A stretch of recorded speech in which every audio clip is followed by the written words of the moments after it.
I never thought I'd be writing this, but recent events have forced me to share my story. I'm still trying to process everything that's happened over the past year. This is going to be long, but I need to get it all out. I grew up in a complicated family dynamic. I had a younger brother who passed away when he was 5 and I was 8. His death devastated my parents, especially my mother, 52F, who had always dreamed of having a large family. After losing him, the doctors told her she couldn't have any more children due to complications. This loss changed her completely. She became extremely protective of me while simultaneously expressing regret about not having a daughter. Throughout my childhood and teenage years, she would often tell me how much she wished she had a girl, sometimes even saying she had picked out names for the daughter she never had. My father, 54F, tried his best to help her through the grief, but my mother's obsession with having a daughter never really went away. She would spend hours with my female cousins, buying them gifts and treating them like the daughters she never had. It didn't bother me much growing up. I understood her pain and accepted it as part of who she was. I met Minerva, 26F, 2 years ago at a company event through a mutual friend, Emma. Minerva was working as an administrative assistant at a local business, and she caught my attention immediately. She was beautiful, charming, and seemed very family-oriented. Emma later told me that Minerva had recently ended a long-term relationship and was looking to settle down. When I introduced Minerva to my parents, my mother's reaction was overwhelming. She literally cried tears of joy, saying Minerva reminded her of herself when she was younger. From that moment on, my mother became incredibly invested in our relationship. She would constantly invite Minerva over for lunch, take her shopping, and even started referring to her as the daughter she never had. Minerva seemed to embrace this attention, often spending time with my mother even when I wasn't around. Looking back, I should have seen the red flags. My mother would sometimes make comments about how I needed to lock Minerva down before someone else did. She would defend Minerva even in situations where I had valid concerns, like when Minerva would cancel our dates last minute or when she was vague about her past relationships. After dating for a year, Minerva and I got married. My mother insisted on paying for the entire wedding, saying she wanted her daughter to have the perfect day. She took over most of the planning, often making decisions without even consulting me. Minerva didn't seem to mind. In fact, she and my mother would spend hours discussing wedding details, sometimes even excluding me from conversations about my own wedding. The ceremony was small but elegant, just close family and friends. I noticed Minerva seemed distracted during the reception, constantly checking her phone, but I brushed it off as wedding day nerves. My father pulled me aside during the reception and asked if I was sure about the marriage, saying something felt off, but I was too caught up in the moment to really hear his concerns. The first 6 months of marriage were relatively smooth. Minerva quit her job because she wanted to focus on starting a family. I was making good money as a software developer, so I supported her decision. She talked about wanting to do volunteer work in the meantime, saying she wanted to give back to the community. I thought it was a great idea. It would give her something meaningful to do while we worked on starting our family. Things started changing when her old friend Jake, 27M, moved back to town. Minerva mentioned they had been close friends in high school but lost touch when he moved away for college. At first, she would meet him for coffee occasionally, saying she was helping him readjust to being back in town. My mother encouraged these meetings, saying it was wonderful that Minerva was helping an old friend. But then the coffee meetings became more frequent. Minerva started coming home late, sometimes smelling like alcohol, making excuses about helping Jake with various things, helping him shop for furniture, helping him navigate the local social scene, helping him deal with family issues. When I expressed concern about how much time she was spending with him, my mother actually defended Minerva, saying I was being controlling and that Minerva was just being kind to someone who needed help adjusting to being back home. My father tried to warn me again, pointing out how Minerva's behavior had changed, but my mother shut him down immediately. She accused him of trying to create problems in my marriage and said he was just jealous of how close she and Minerva had become. This caused several arguments between my parents, with my mother always taking Minerva's side. The truth came out in the worst possible way. One day, I came home early from work because I wasn't feeling well. I found Minerva and Jake in our bed. What made it even worse was that they didn't even seem that surprised or ashamed when I walked in. Minerva actually had the audacity to say, "I guess we need to talk." I packed a bag immediately and went to my parents' house, expecting support and comfort. Instead, I found my mother more concerned about Minerva than about me. She kept saying things like everyone makes mistakes and you need to forgive her for the sake of your marriage. She actually called Minerva while I was still sitting there, telling her to come over so we could work things out. 2 weeks later, Minerva announced she was pregnant. I was immediately suspicious about the timing since we hadn't been intimate for almost 2 months before I caught her cheating. When I expressed my doubts about the paternity, my mother exploded in a way I'd never seen before. She said I was being cruel and that regardless of who the father was, I needed to step up and take responsibility because DNA doesn't matter, family is family.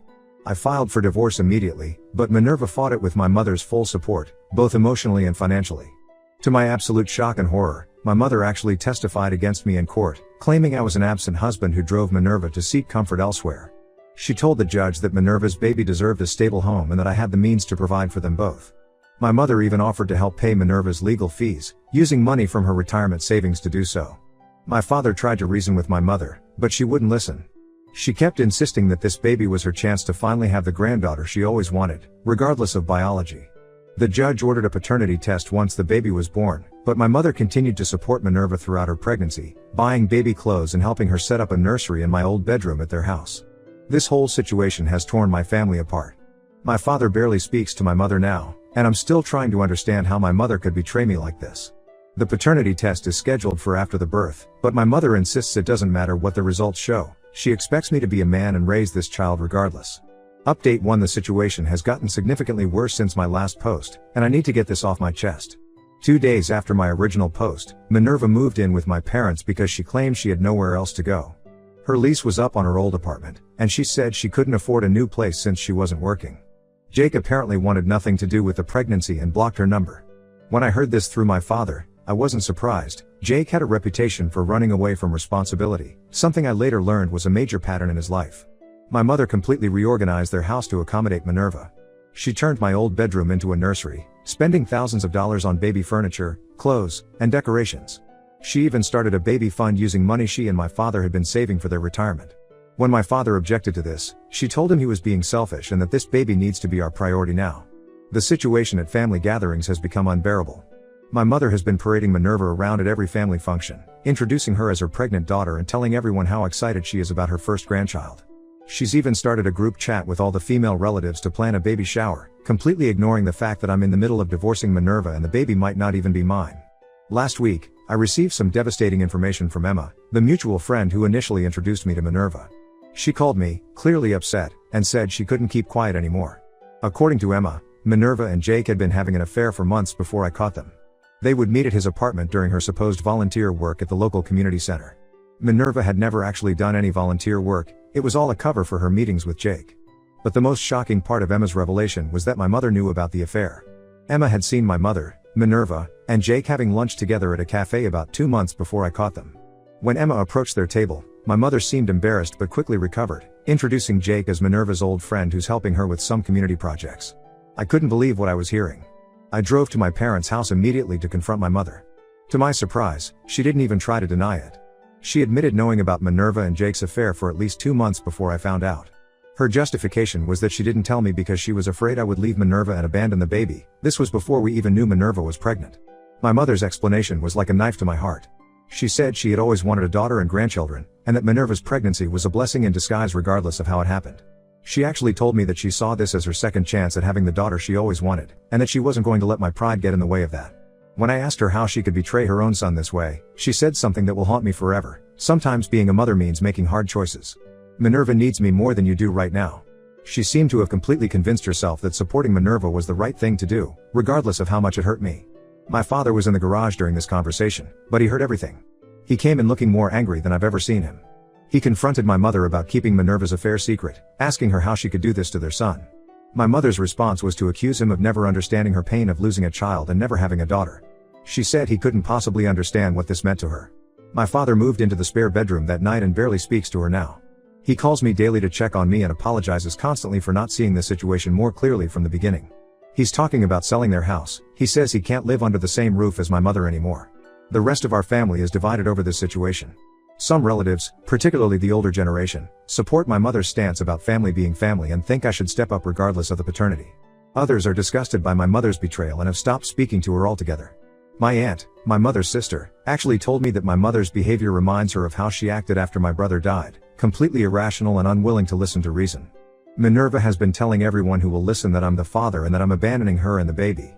She's playing the victim perfectly, posting tearful updates on social media about how hard it is to be a single mother-to-be. My mother supports her narrative, making me look like the villain who abandoned his pregnant wife over a simple mistake. I've lost friends over this. People I've known for years have taken Minerva's side, believing her version of events. Some have stopped speaking to me entirely, while others send me messages telling me I need to man up and take responsibility. My mother has been fueling this by telling people that I'm being stubborn and cruel, refusing to support my wife and child during a difficult time. The stress is affecting every aspect of my life. I've had to take time off work because I couldn't focus. My boss has been understanding, but I know this can't continue indefinitely. I've started seeing a counselor to help me process this betrayal, but it's hard to move forward when the situation keeps getting worse. Yesterday, Minerva announced on social media that she's having a girl. My mother shared the post, adding a long comment about how blessed she is to finally have a granddaughter and how she can't wait to share all the mother-daughter experiences she never got to have. She didn't even acknowledge that the paternity is in question or that I'm her actual child who's hurting through all of this. I'm trying to stay strong and wait for the paternity test, but watching my mother choose my cheating ex-wife over me is breaking my heart. The woman who raised me, who taught me about honesty and integrity, is now actively helping someone who betrayed me and might be trying to trap me into raising another man's child. The baby is due in 4 months, and I honestly don't know how much worse this situation can get before then. My lawyer says I have a strong case, especially with the evidence of the affair, but watching my family fall apart like this is more painful than any legal battle. Update 2: the baby was born yesterday, and everything has finally come to light in the most dramatic way possible. I've been sitting here for hours trying to process everything that's happened in the last 48 hours, but I need to share this update. Minerva went into labor 2 weeks early. My mother called me 6 times in the span of an hour, leaving increasingly angry voicemails about how I needed to be at the hospital because my daughter was being born. I ignored the calls, but my father kept me updated about what was happening.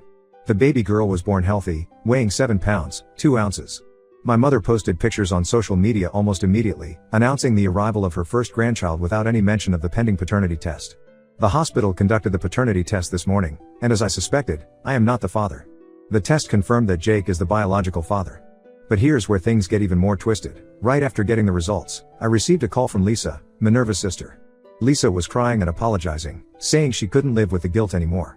She revealed that Minerva and Jake had been dating secretly for over 6 years, even before I met Minerva.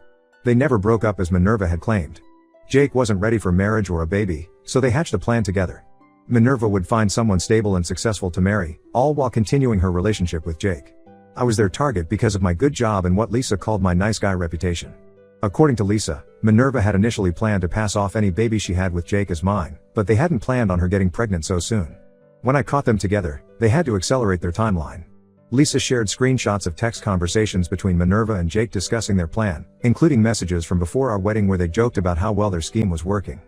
But the most devastating part was learning about my mother's involvement. Lisa revealed that my mother had discovered their plan about 3 months into my marriage with Minerva. She had borrowed Minerva's phone to make a call and saw some of the texts between Minerva and Jake. Instead of telling me, my mother confronted Minerva privately. Minerva, being the manipulator she is, played perfectly into my mother's desperate desire for a daughter and grandchild. Minerva convinced my mother that Jake was her true love but that she needed financial stability that he couldn't provide. She promised my mother that once she had a baby, she would let my mother be the primary grandmother and would even name the baby after her. My mother, so desperate for the daughter and granddaughter relationship she'd always wanted, agreed to keep their secret. I was shaking with anger after hearing all this. I took the paternity test results and all the screenshots Lisa had sent me, and I created a detailed social media post. I tagged everyone who had called me a deadbeat, everyone who had sided with Minerva, and everyone who had cut ties with me over this situation. I included screenshots of the texts between Minerva and Jake, messages showing their years-long relationship, and their discussions about using me for financial stability. The response was overwhelming. People who had sided with my mother and Minerva started sending me apologetic messages. Former friends who had cut ties were begging for forgiveness. Minerva's sister even went public with more details about their scheme, including how Minerva and Jake had laughed about my mother's support of their plan. My mother's reaction to all this was perhaps the most surprising. Instead of admitting her mistake or apologizing, she doubled down. She showed up at my apartment, hysterical, saying that none of this changed anything. She still insisted that I should be the bigger person and raise this child because she's innocent in all this and DNA doesn't define family. She actually tried to argue that this was God's plan to give her the granddaughter she always wanted. My father, who was at my apartment when she arrived, finally snapped. He told her she needed professional help and that her obsession with having a daughter had destroyed our family. He announced right there that he was filing for divorce. My mother broke down completely, alternating between begging him to stay and accusing us both of being cruel and unfeeling. Minerva tried to do damage control by claiming she had developed real feelings for me during our marriage and that she had planned to end things with Jake. But then Lisa revealed even more texts showing how Minerva and Jake had been mocking me throughout our entire relationship, even on our wedding day. There were messages making fun of how I believed Minerva's volunteer work story and jokes about my mother's desperation for a granddaughter. Jake finally broke his silence today, posting a public apology on Facebook, not to me, but to Minerva for not being ready for marriage sooner and promising to step up now that the truth is out. He didn't acknowledge the years of deception or the pain they caused, instead painting it as a love story where he finally realized he was ready to be a father. My father met with a divorce lawyer this afternoon. He's staying with me while they sort out the legal details. My mother has been calling and texting us both constantly, switching between anger and pleading. She's still insisting that walking away from her granddaughter is unforgivable, regardless of the circumstances. I've blocked Minerva, Jake, and my mother on everything. My lawyer is preparing a statement to ensure I have no legal obligations to the baby, though given the paternity test results and all the evidence that's come to light, he says there's no chance I could be held responsible. This whole situation has shown me who my real family is, and sometimes it's not the people who share your blood. My father has been my rock through all of this, and I'm grateful that at least one of my parents chose to stand by me. Update 3: A lot has happened since my last update, and I feel like I need to share the aftermath of everything that went down. The fallout from the paternity test revelation and Minerva's exposed deception has had far-reaching consequences for everyone involved. My parents' divorce was finalized last month. My father got a fair settlement, including half of their savings that my mother hadn't already spent on Minerva and the baby. The judge was particularly unsympathetic to my mother after learning how she had used their retirement funds to support Minerva's deception. My mother was forced to sell their house to settle the division of assets. She bought a small condo just 3 blocks away from Minerva's new apartment, which tells you everything you need to know about her priorities. My father has moved in with me temporarily while he looks for his own place. The change in him since leaving my mother has been remarkable. He started working out, joined a local golf club, and even started dating again. Last week, he told me he hasn't felt this free in decades.